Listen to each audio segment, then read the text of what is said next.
शांति। 19 अक्टूबर 2023 के बाबा के महावाक्य। मीठे बच्चे, पढ़ाई कभी भी मिस नहीं करना। पढ़ाई का शौक तब रहेगा जब पढ़ाने वाले बाप में अटूट निश्चय होगा। निश्चय बुद्धि बच्चे ही सर्विस कर सकेंगे।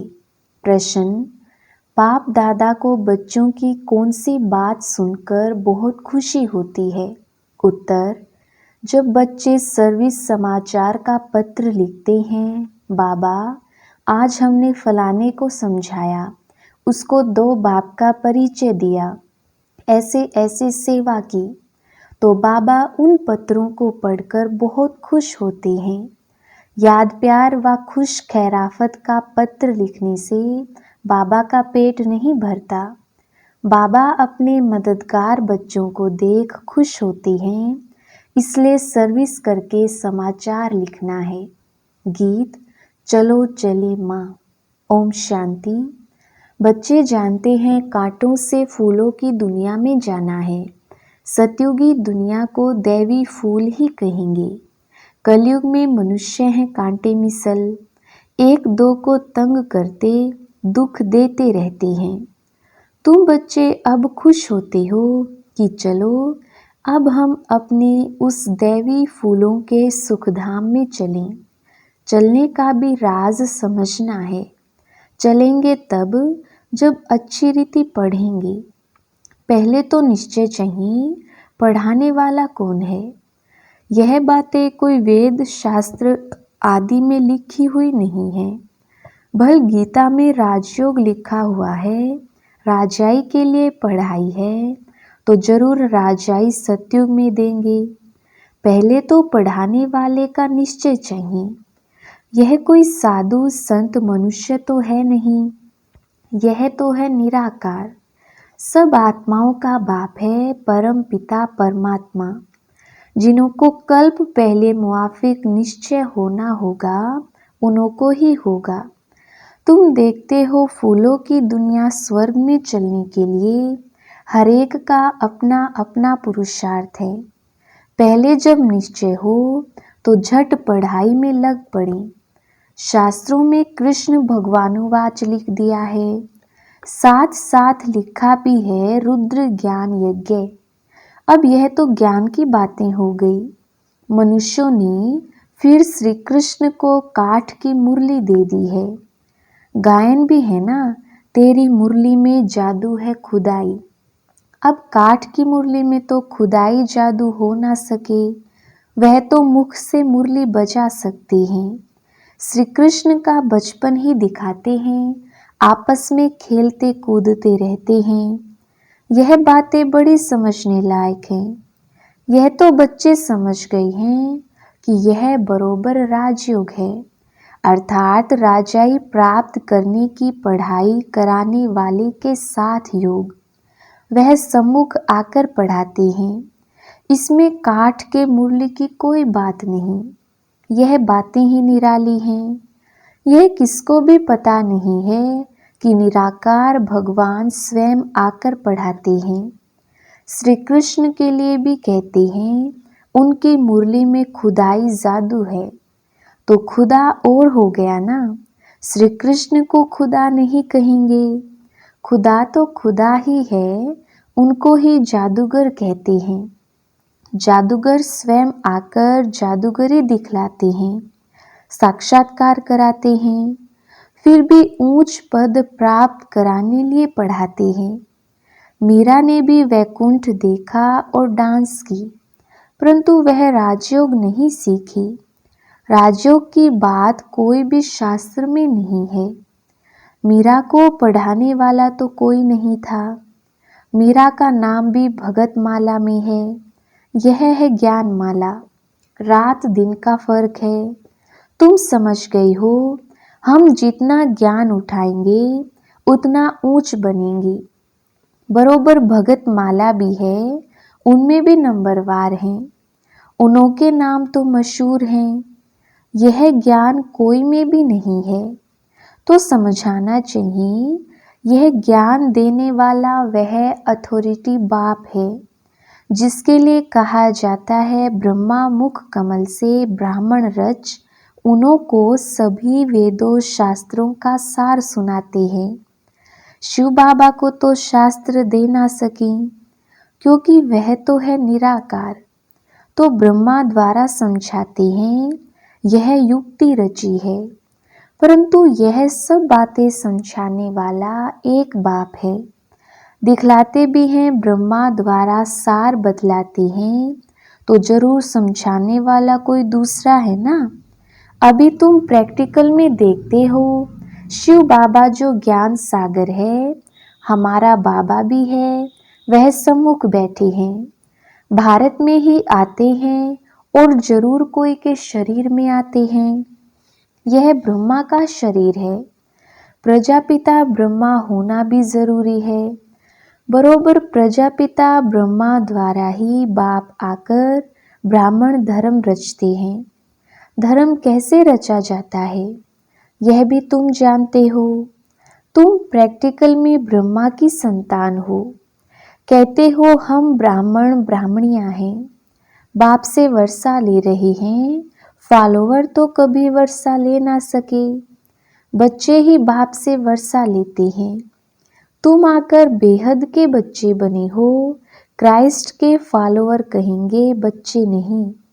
बुद्ध के, गुरु नानक के फॉलोवर ही कहेंगे, बच्चे नहीं। यहाँ तुम बच्चे हो। प्रजापिता वह भी बाप ठहरा और शिव बाबा भी बाप हो गया। वह निराकार, यह साकार अलग है। इस साकार द्वारा ही शिव बाबा ने बच्चों को रचा है। अब तुम्हारे में भी कोई को तो पक्का निश्चय है, कोई को नहीं है। लॉटरी है बहुत बड़ी। तुमको अपने शरीर निर्वाह अर्थ कर्म भी करना है और फिर यह ज्ञान भी सीखना है। उस पढ़ाई में बहुत मेहनत करनी पड़ती है। यहाँ भी बाप कहते हैं एक घड़ी आधी घड़ी पढ़ो जरूर। अच्छा कोई कारण से रोज नहीं पढ़ सकते हो तो पहले 7 रोज पढ़कर फिर मुरली के आधार पर चल सकते हो। लक्ष्य पकड़ लिया, बाकी है टाल डाल पत्ते आदि को समझना, वह सब भी चक्र में आ जाता है। तुमको 84 जन्मों का राज भी समझाया है। झाड़ में डिटेल है, चक्र में नटशेल है, समझाया भी है। यह वैरायटी मनुष्य सृष्टि के धर्म है। पहले एक धर्म रहता है, फिर वृद्धि होती है। झाड़ भी दिखाया है, कैसे फाउंडेशन निकलता है। कितना सहज राज है। ड्रामा और झाड़ को समझना है, बुद्धि में धारण करना है और दूसरों को समझाना है। 2 बाप की पॉइंट तो जरूर समझाने हैं। बेहद के बाप से स्वराज्य मिलता है, इसलिए राजयोग जरूर सीखना पड़े। परमपिता परमात्मा ही स्वर्ग की स्थापना करते हैं, जिसको कृष्णपुरी भी कहते हैं। कंसपुरी में तो कृष्णपुरी स्थापन हो ना सके, इसलिए संगम रखा हुआ है। तुम बच्चों के लिए यह संगम युग है, बाकी और सब के लिए कलयुग है। तुम ही संगम से फिर सतयुग में जाने वाले हो, यह निश्चय चाहिए। अभी हम संगम पर हैं, संगम युग याद रहे तो सतयुग भी याद रहे और सतयुग स्थापन करने वाला भी याद रहे, परंतु घड़ी घड़ी भूल जाते हैं। तुम समझते हो अभी हम संगम पर हैं, बेहद का बाप आते ही हैं कल्प के संगम युगे। गीता में भूल कर दी है। गीता से ताल्लुक रखने वाले सिर्फ भागवत महाभारत आदि हैं। बाप समझाते हैं तुम सब सीताएं हो, मैं राम हूँ। तुम रावण राज्य रूपी लंका में पड़े हो, वह लंका नहीं। ऐसे नहीं वहां कोई रावण राज्य था। सतयुग में लंका आदि होती नहीं। उस तरफ बौद्ध धर्म है। अभी बौद्ध धर्म बहुत फैला हुआ है। अब यह तो बच्चों को समझाया गया है। भारत पहले बिल्कुल पवित्र था, सुख शांति थी, एक ही देवी देवता धर्म था। पहले पहले तो यह निश्चय पक्का रहना चाहिए कि यह हमारा बेहद का बाप है, उनसे वर्षा लेना है। पुरुषार्थ में कभी चूकना नहीं है। निश्चय बिगर पुरुषार्थ भी कैसे करेंगे? बाप पढ़ाते हैं, उनसे स्वर्ग का सदा सुख का वर्षा मिल रहा है, यह तो सर्टेन है। स्कूल में बिगर निश्चय अथवा एम ऑब्जेक्ट थोड़े ही बैठेंगे। वहाँ तो सब्जेक्ट बहुत होती है, मार्जिन होती है। यहाँ तो एक ही सब्जेक्ट है, एक ही सब्जेक्ट में कितनी बड़ी राजधानी स्थापन हो जाती है। जो नहीं पढ़ते हैं तो पढ़े हुए के आगे भरी ढोएंगे। प्रजा में भी जो अच्छी प्रजा होंगे उनके आगे कम दर्जे वाली प्रजा भरी ढोएगी। प्रजा भी नंबरवार तो है ना, कोई गरीब कोई साहूकार, एक ना मिले दूसरे से। कैसा यह ड्रामा है। सभी मनुष्यों के फीचर्स ड्रामा में नूंद है पार्ट बजाने के लिए। कितनी गुह्य बातें हैं जो धारण कर यथार्थ रीति समझाना है। सब तो नहीं समझा सकते। कितनी अच्छी बातें समझाते हैं। निश्चय में ही विजय है, निश्चय होगा तभी पढ़ेंगे। कोई तो संशय बुद्धि हो पढ़ाई को छोड़ देते हैं। अहो माया झट तूफान लगाए संशय में डाल देती है। संशय बुद्धि विंशंति, चढ़े तो चाखे वैकुंठ रस, गिरे तो चकनाचूर। फर्क तो बहुत है। गिरे तो एकदम चंडाल, चढ़े तो एकदम बादशाह। सारा पढ़ाई पर मदार है। आगे कभी सुना कि निराकार शिक्षक कैसे होता है? अभी शिव बाबा द्वारा तुम सुनते हो। तुमको निश्चय है मैं तुम्हारा बाप हूँ, पतित पावन भी हूँ, नॉलेजफुल भी कहते हैं। नॉलेज से चक्रवर्ती राजा बनना है, यह निश्चय होना चाहिए ना। निश्चय में ही माया विघन डालती है। दुश्मन सामने खड़ा है, तुम जानते हो माया हमारी दुश्मन है। घड़ी घड़ी धोखा देती है, पढ़ाई में संशय डाल देती है। संशय में आकर बहुत बच्चे पढ़ाई को छोड़ देते हैं। पढ़ाई को छोड़ा गोया बाप टीचर सतगुरु को भी छोड़ दिया। वह तो गुरु बदलते रहते हैं, अनेक गुरु करते हैं। यह तो एक ही सतगुरु है, यह अपनी महिमा नहीं करते हैं। बाप अपना परिचय देते हैं। भगत लोग गाते हैं ना, शिवाय नमः तुम मात पिता, लेकिन जानते कुछ भी नहीं, सिर्फ कहते रहते हैं, पूजा करते रहते हैं। तुम अभी जान गए हो शिव कौन है। शिव के बाद फिर आते हैं ब्रह्मा सरस्वती, लक्ष्मी नारायण बाद में आते हैं। पहले शिव बाबा, फिर ब्रह्मा विष्णु शंकर। बाप कहते हैं मैं पहले पहले ब्रह्मा में प्रवेश करता हूँ, इनको पहले रचता हूँ। ब्रह्मा द्वारा स्थापना, फिर ब्रह्मा ही विष्णु बन पालना करते हैं। यह सब पॉइंट्स नोट करनी चाहिए, फिर किसको समझाने की कोशिश करनी चाहिए। कोई तो बहुत अच्छा समझाते हैं, बाबा की तो बात ही अलग है। कभी शिव बाबा समझाते, कभी यह भी समझाते हैं। तुम हमेशा समझो शिव बाबा समझाते हैं। शिव बाबा को याद करने से विकर्म विनाश होते हैं। तुम समझो शिव बाबा इन द्वारा नई नई पॉइंट्स सुनाते हैं, बड़ा युक्ति से समझाते हैं। तो बच्चों को समझना भी चाहिए। पहले तो निश्चय करना है। 7 रोज में भी रंग अच्छा लग सकता है, परंतु माया भी बहुत तीखी है ना। पहले पहले तो निश्चय बैठे कि बाप परम पिता परमात्मा स्वर्ग का रचयिता है, तो जरूर उसने ही राजयोग सिखाया होगा। श्री कृष्ण सिखला ना सके, उनका आना ही सतयुग में होता है। स्वर्ग का रचयिता शिव बाबा है। अगर कोई कहे श्री कृष्ण के तन में आया, परंतु श्री कृष्ण तो उस रूप में आ ना सके, उनका आना ही सतयुग में होता है।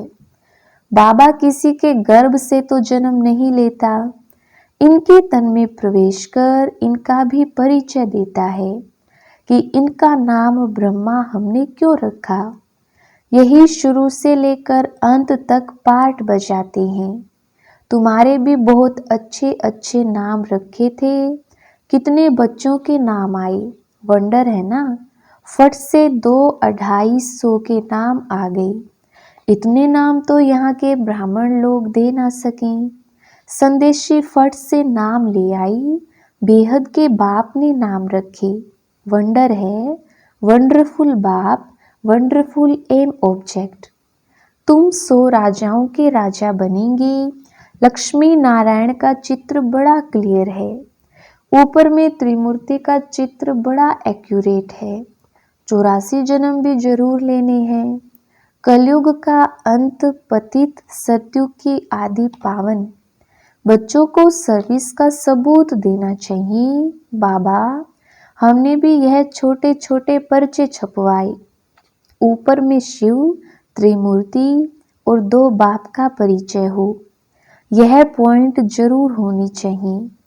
ऐसे ऐसे पर्चे छपवाकर खूब सर्विस करके समाचार देना चाहिए, तब बाप की दिल पर चढ़ेंगे। चिट्ठी सिर्फ खुश खैराफत की नहीं, सर्विस करके समाचार लिखना है कि बाबा यह सर्विस की। सिर्फ याद प्यार लिखने से बाबा का पेट क्या भरेगा। आज फलाने को समझाया, आज पति की सर्विस की, बहुत अच्छा, खुश हुआ। ऐसे ऐसे सर्विस की समाचार बाबा को लिखना है। 2 बाप की पॉइंट मुख्य है। बेहद का बाप है ही स्वर्ग का राज्य भाग्य देने वाला। तुम कितने मीठे मीठे बच्चे हो। बाप समझाते हैं यह सब एडॉप्टेड चिल्ड्रन हैं।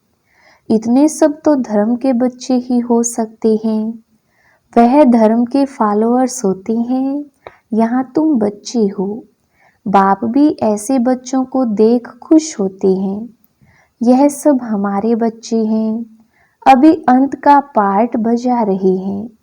स्वर्ग की स्थापना में मदद करने के लिए मेरे साथी बने हैं। यह है रुद्र शिव बाबा का राजस्व अश्वमेध ज्ञान यज्ञ। शिव बाबा स्वर्ग की स्थापना कैसे करते हैं? पहले ब्रह्मा और ब्राह्मणों द्वारा रुद्र ज्ञान यज्ञ रचते हैं, जिससे स्वर्ग की स्थापना होती है। तो जरूर ब्राह्मणों को ही यज्ञ संभालना है। अच्छा, मीठे मीठे सिकिलधे बच्चों प्रति माता पिता बाप दादा का याद प्यार और गुड मॉर्निंग। रूहानी बाप की रूहानी बच्चों को नमस्ते। हम रूहानी बच्चों की रूहानी बाप दादा को याद प्यार गुड मॉर्निंग और नमस्ते जी।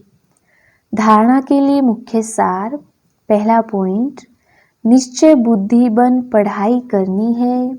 कभी भी किसी बात में संशय नहीं उठाना है, निश्चय में ही विजय है। दूसरा पॉइंट, बाप का साथी बन स्वर्ग की स्थापना में पूरा मददगार बनना है। यज्ञ की संभाल करने वाला पक्का ब्राह्मण बनना है। वरदान, ज्ञान स्वरूप बन कर्म फिलॉसफी को पहचान कर चलने वाले कर्म बंधन मुक्त भव। विस्तार, कई बच्चे जोश में आकर सब कुछ छोड़ किनारा कर तन से अलग हो जाते, लेकिन मन का हिसाब किताब होने के कारण खींचता रहता है, बुद्धि जाती रहती है। यह भी एक बड़ा विघन बन जाता है। इसलिए कोई से किनारा करना भी है तो पहले निमित्त आत्माओं से वेरीफाई कराओ, क्योंकि यह कर्मों की फिलॉसफी है। जबरदस्ती तोड़ने से मन बार बार जाता रहता है। तो ज्ञान स्वरूप होकर कर्म फिलॉसफी को पहचानो और वेरीफाई कराओ, तो सहज कर्म बंधन से मुक्त हो जाएंगे। स्लोगन: अपने स्वमान की सीट पर सेट रहो तो माया आपके आगे सरेंडर हो जाएगी। अच्छा, ओम शांति।